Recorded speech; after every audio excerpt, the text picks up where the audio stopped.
చంద్రబాబు 30 కోట్లు ఇస్తే చాలు తన ఇంటిని రాసిస్తానంటూ రాష్ట్ర ప్రభుత్వ భీమవరం ఎమ్మెల్యే గ్రంథి శ్రీనివాస్ సవాల్ విసిరారు.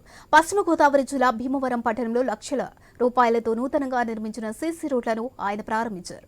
ఇక ఆల్చెంటులో జరిగిన టీడీపీ సభలో చంద్రబాబు తనపై చేసిన ఆరోపణలను నిరూపించాలని గ్రంథి శ్రీనివాస్ డిమాండ్ చేశారు.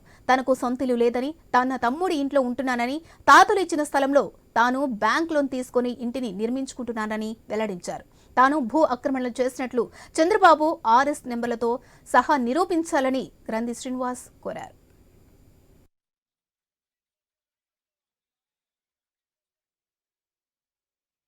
నేను చూసుకుంటే కనుక ఈ చంద్రబాబు నాయుడు గారు నేను ఏదో మీటింగ్ పెట్టాడు. ఆయన మీటింగ్ పెట్టిన తర్వాత నేను ఏదో భూములు ఆక్రమించానని ఏదో నోటుకొచ్చింది ఆయన మాట్లాడాడు. మరి ఆయనకి ఎవరు రాసిచ్చారో, ఆ భూములు ఎక్కడ ఆక్రమించానో ఏంటో, ఆ భూములకు సంబంధించిన డీటెయిల్స్ అన్ని కూడా ఆర్ఎస్ నెంబర్లతోటి తెలియజేస్తే కనుక ప్రజలకు కూడా తెలుస్తుంది.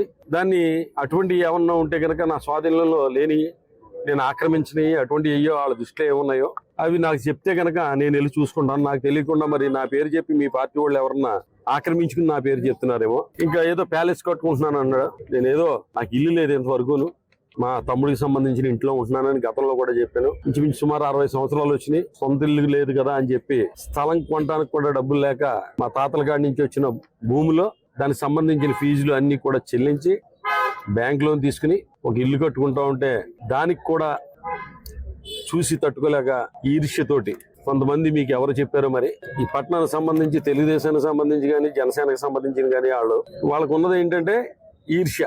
ప్రజల్లో కొంచెం అభిమానం పెరిగినా, కొంచెం ఆరోగ్యంగా కనబడుతూ ప్రజల్లో మమేకమై తిరిగినా, లేదా ఒక చిన్న ఇల్లు కట్టుకున్నా తట్టుకోలేని మనస్తత్వం. నేను చూసుకుంటే కనుక ఈ చంద్రబాబు